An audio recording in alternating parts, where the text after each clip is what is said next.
Hey guys, it's Joy Taylor. Thanks so much for joining me on the Daily Play with Joy Taylor. Make sure you hit subscribe or follow us on social at the Daily Play Joy Taylor. So you remember when Wemby elbowed Naz Reid in the throat? That was crazy. But he did put that game 4 moment behind him and scored 27 points, 17 rebounds, and the Spurs 126-97 win over the Wolves in game 5. Very impressive bounce back. So San Antonio is now back in control of that series. They lead 3-2, heading back to Minnesota for Game 6. Spurs head coach Mitch Johnson said there was a lot that happened in the last 48 hours. I think how that young man came out tonight and played in a variety of ways in a variety of situations, not just in terms of his production, was extremely mature. I didn't like how Wemby elbowed Naz Reid. Okay, I think that goes without saying. However, I do really love his tenacity. I love his passion for the game. I think he's a bit of an old school player, an old soul in a lot of ways, and he bounced back tremendously after they lost that game, which one could blame on him.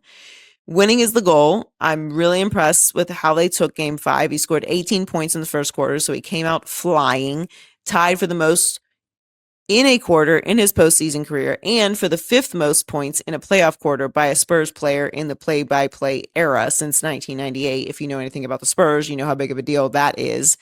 And San Antonio held Minnesota to 17 in the second quarter. They are a really good defensive team led by Wemby. 4 Spurs starters were in double figures, and they got big contributions from the bench. Dylan Harper scored 12 points, and Keldon Johnson poured in 21 points. I really think the Spurs need to make a statement and close this out on the road in the next game. The Thunder are just at home chilling, waiting to see what's next. I think it would be a big statement for them to close the series out early, shut Minnesota down, and move on to the next round. I don't know that Minnesota is going to go quietly, but I do like how the Spurs answered from Game 4, and Wemby specifically. He's so exciting to watch. I think we're really lucky to have a star like him in the league, someone who really cares about rivalries, really cares about being aggressive, really cares about defense. Like, all these things are really important to watching stars in the postseason, and he really brings that. So I'm not going to look too far ahead, although I can because I'm not a player.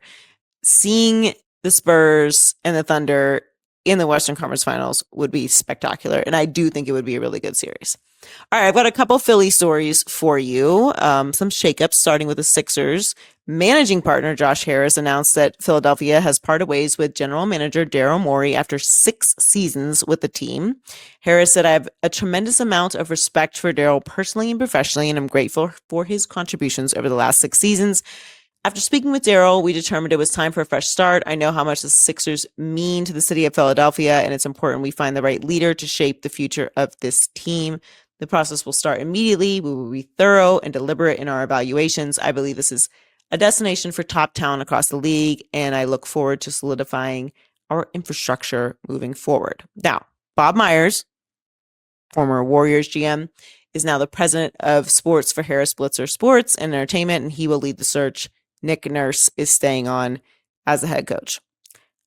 Listen, I think Daryl is beyond qualified and a good GM.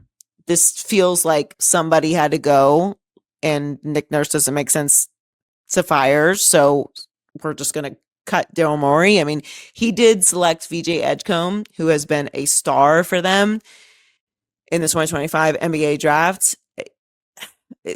I don't really get it. They've had 5 playoff berths. They're 270 and 212 record under Daryl Morey. They've had a lot of injury issues. Obviously, James Harden didn't go well.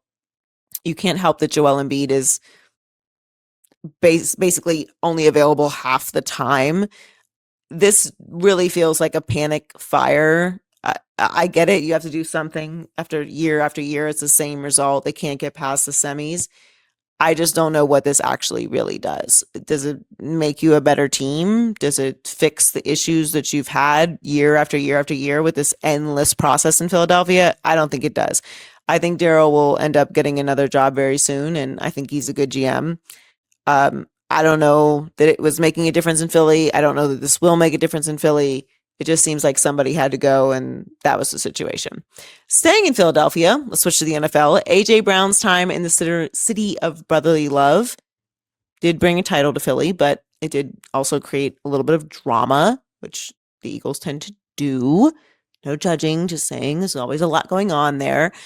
The Patriots' pursuit of A.J. Brown hasn't exactly been stealthy, but it does appear to be a waiting game to see if the swap will actually be made in June. He would reunite with Coach Vrabel and safety Kevin Byard, who's very excited about the idea of playing with his friend and former teammate again. He said, "We honestly haven't talked about it directly, and I don't know what the situation is. I hope it can work out. I hope he can come here and play for us. That remains to be seen." I think it makes all the sense in the world. This has been a conversation forever about A.J. Brown being unhappy there. Whether it's true or not, it's coming from somewhere. Adam Schefter reported the Patriots are likely trading for Brown after June 1st. I think this is great for both sides. The situation in Philadelphia has been drama forever, basically since the Super Bowl. Whose fault is it? Why is he not getting enough targets? Is Jalen Hurts running too much? Enough already. They have enough pieces. Howie is wonderful at bringing talent in. The Patriots are on the cusp of a championship. They could use a big star like him. He could be the guy there. I think it makes sense for both sides, and I think it's actually time so that we don't have to continue having these conversations. But I also think it does become a distraction at one point or another because they're constantly being asked about it. So I think this is a good move for both sides. I think it makes a lot of sense, and I expect to see it happen. Thanks for joining us. For more on this and other top stories of the day, tune into The Daily Play with Joy Taylor at urban1podcast.com or wherever you get your podcasts.